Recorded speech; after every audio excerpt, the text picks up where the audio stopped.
Welcome to Leka Eto Speak YouTube channel. Thanks for watching. Please don't forget to subscribe. Lovers all over the world, welcome to our YouTube channel. Gẹ́gẹ́ bí ẹ ti mọ̀ pé a máa ń fún yín ní update gbogbo nǹkan tó bá ṣẹlẹ̀ throughout the world. Update eléyìí tí a tún mú wá fún yín. Update nípa kábíyèsí Olúwo. Gbogbo wa la ti ń gbọ́ rúkèrúdò gbogbo ọ̀rọ̀ tó ń ṣẹlẹ̀ nípa pé ọba Olúwo ń sọ̀rọ̀ sí àwọn Onisese wípé kò sí òrìṣà, pé kò sí nǹkan tó ń jẹ́ òrìṣà, pé irọ́ ni nǹkan tó ń jẹ́ òrìṣà, pé àwọn ti gba Islam gbọ́. Ẹ̀dẹ̀mọ̀ gbogbo ìgbà yẹn náà àwọn oríṣiríṣi àwọn èèyàn jáde wọ́n sọ̀rọ̀ wípé gbogbo ẹ̀sìn ni ẹni tí ó bá ti jẹ́ ọba tó bá ti jẹ́ adarí ìlú, gbogbo ẹ̀sìn ni ọba máa ń ṣe, pé ọba ò kí ń sọ pé ẹ̀sìn kan ni òun ṣe. So àwọn èèyàn wọ́n tako kábíyèsí Olúwo nígbà tí kábíyèsí Olúwo lọ sí Mẹ́kà. Wọ́n ní kábíyèsí Olúwo sí orí sílẹ̀, pé ìgbà tí kábíyèsí Olúwo fẹ́ jọba gbogbo traditional rights ni wọ́n ṣe fún kábíyèsí Olúwo, pé kò wáyé kí kábíyèsí ó máa bẹnu àtẹ́lu ìṣẹ̀ṣe. Wọ́n sàsọ a lot of ọ̀rọ̀ débi wípé ọ̀rọ̀ yẹn ó dá controversy sílẹ̀ ní gbogbo ìgbà yẹn. So ibi tí Olúwo tó ti ń praise Ọlọ́run, ibi tí wọ́n ti ń sọ̀rọ̀, update yẹn ni a tún mú wá fún yín. So ẹ̀yin tẹ́ bá ṣe ń darapọ̀ mọ́ channel, subscribe. Ìran náà máa parẹ́ ni. Ẹ ṣé gan ni.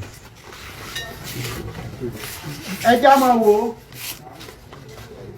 ìjà ti bẹ̀rẹ̀ láàrin Olódùmarè àti òrìṣà bíbọ.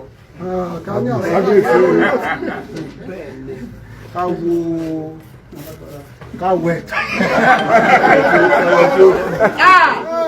Oyigi yigi àtọ́bàjá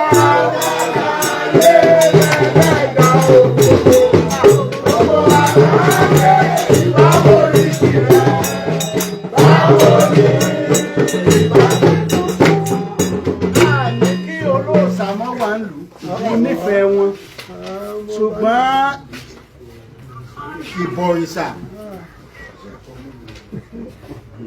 is a criminal act. It is a criminal, it is the act. Kì í ṣe àwọn èèyàn tí ń bọ̀rìṣà, mo nífẹ̀ẹ́ wọn. Àwa náà ti wà nú àìmọ̀ rí. Àwa náà ti tọ́, àwọn baba ńlá mi gan ti tọ́, wọ́n ti wà nú òrìṣà bíbọ rí. Ṣùgbọ́n ọjọ́ téèyàn bá ti mọ̀ pé àlégún ni, ẹ lè sọ àwọn ọmọ Yorùbá di abọ̀rìṣà, ẹ lè sọ àwọn ọmọ Yorùbá dolórìṣà. Àwọn èso lórìṣà, ọba àwọn ọba ló ní àpèrè ọba, ọba tí ń jẹ́ kábíyèsí. Ó bá jẹ́ pé babaláwo ló lápèrè ọba, àbí oníṣègùn, àbí àwọn ògbóni kan, àwọn ni wọ́n mọ̀ fira wọn jọba. Kò yé sọ ọmọ ọba ní ọmọ ìjọba. Abẹ́mọ̀ bẹ́ẹ̀ni kábíyèsí. Wọ́n bá jẹ́ Ọ̀rúnmìlà ní máa ń yan òǹgàn ọ̀jọba. Wọ́n bá jẹ́ Ọ̀rúnmìlà ní máa ń yan ọba. Kò ní máa sọ pé ilẹ̀ ilẹ̀ lòun ó jókòó sí lọ́dún ẹ̀ tó yàn. Ọ̀bọ wà jókòó. Ọ̀rúnmìlà babaláwo ó jókòó lẹ́lẹ̀. Yóò máa dábàá.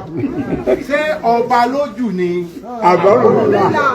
Ọba lójú. Inú ọba àtòrìṣà ta lójú? Èèyàn ni òrìṣà. Èèyàn ni máa di òrìṣà. Ìtumọ̀ òrìṣà ní oríṣà. Ní pé Olódùmarè ṣà ọ́, èèyàn ní sì máa ń ṣà.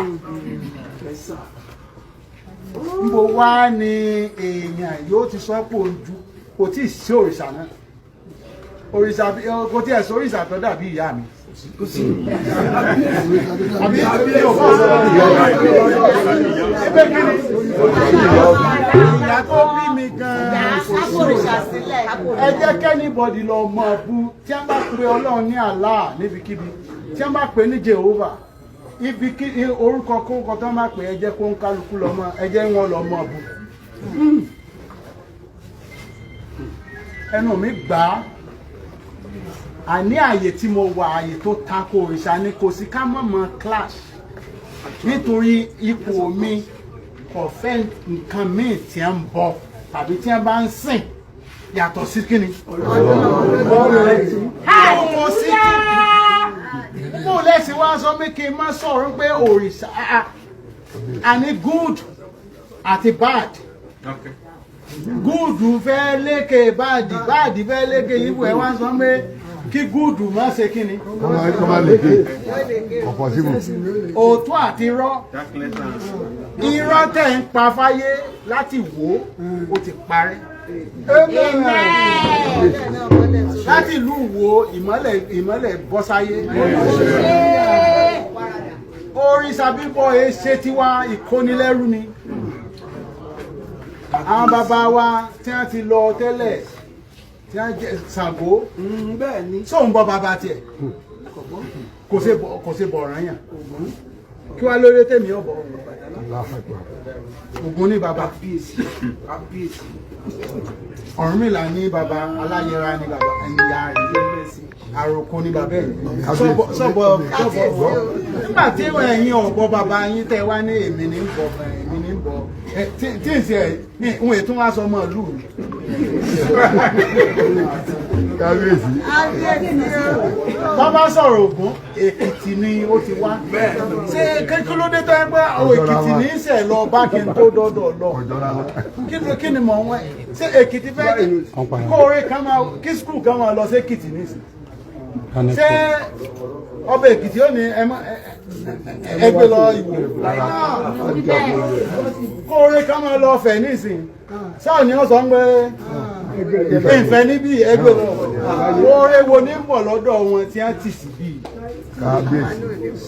bẹ́yìn ilẹ̀ ń jà fúnra ẹ má jẹ́ nìkan kó yín lẹ́rù wọn ò gbọ́dọ̀ kó yín sábẹ́ òrìṣà kankan wọn kálukú kọ́kọ́ tán ara rẹ̀ bàbá rẹ̀ bá kọ̀ tán kí wọn náà ṣe kí ni ọ̀tán tiẹ̀ ò lè lo glory bàbá rẹ̀ o àfi kọ́ wá bó ṣe kọ̀lẹ̀ bó ṣe ju bàbá rẹ̀ lọ èmi nísìn ọmọ mi tí ń bọ̀ lọ́jọ́ iwájú kó náà sọ kó ní Adéwálé Àkànbí Tẹ̀lú ó ti gbáyé tiẹ̀ èmi náà mo fẹ́ gbé yìí o. èmi náà ó gbé tèmi mo sì gbọ́dọ̀ jù lọ ìran tí ó bá ju bàbá rẹ̀ lọ ọ̀gá ẹ̀yin bàbá ọ̀dà yes. àbádùn àwọn lẹ́wọ̀n ṣe tí bàbá bá lọ lẹ́yìn bọ́ ọ̀bá ti ju bàbá rẹ̀ lọ gbogbo ẹ̀yin kẹ́ lọ ju bàbá yín lọ bọ́ ọ̀bá ti ju bàbá rẹ̀ lọ ó ń lù tó ń lùlù kó o fi lu kó o fi sóríire kó o fi kọ́lé mọ́lé kó o fi rálẹ̀ mọ́. Lovers all over the world, a lérò pé ẹ farabalẹ̀ ó fídíò láti ìṣẹ̀bẹ̀rẹ̀ títí dé òpin. Ẹ máa rí wípé àwọn update tá mú wá fún yín, update tí ó jẹ mọ́ àwọn oríṣiríṣi nǹkan téèyàn lè fi kọ́gbọ́n, tó jẹ mọ́ àṣà, tó jẹ mọ́ ìṣe ilẹ̀ Yorùbá, and then a mú news wá nípa politics, bí àwọn ìjọba wa bọ́n ṣe ń ṣe ìlú, gbogbo ẹ̀ lọ́lọ́kan òjọ̀kan náà ni a mú wá fún yín lórí channel wa yìí. So ẹ̀yin tẹ́ bá ṣe ń darapọ̀ mọ́ channel wa yìí, ẹ jọ̀ọ́ ẹ máa bá wa share àwọn videos wa, ẹ dẹ̀ bá wa subscribe, and then ẹ̀yin tẹ́ ti darapọ̀ mọ́ wa tipẹ́, really appreciate the support yín so far. A rí bẹ́ ṣe ń bá wa share àwọn videos wa, a dẹ̀ rí bẹ́ ṣe ń bá wa likes àwọn videos wa náà. So I really appreciate yín o, ẹ ṣé gan ni. So a fi ń dá yín lójú pé ìròyìn updates lọ́lọ́kan òjọ̀kan a máa mú wá sí orí ìkànnì wa yìí, so that ẹ máa gbádùn ẹ̀ lọ́lọ́kan òjọ̀kan. So we love you all.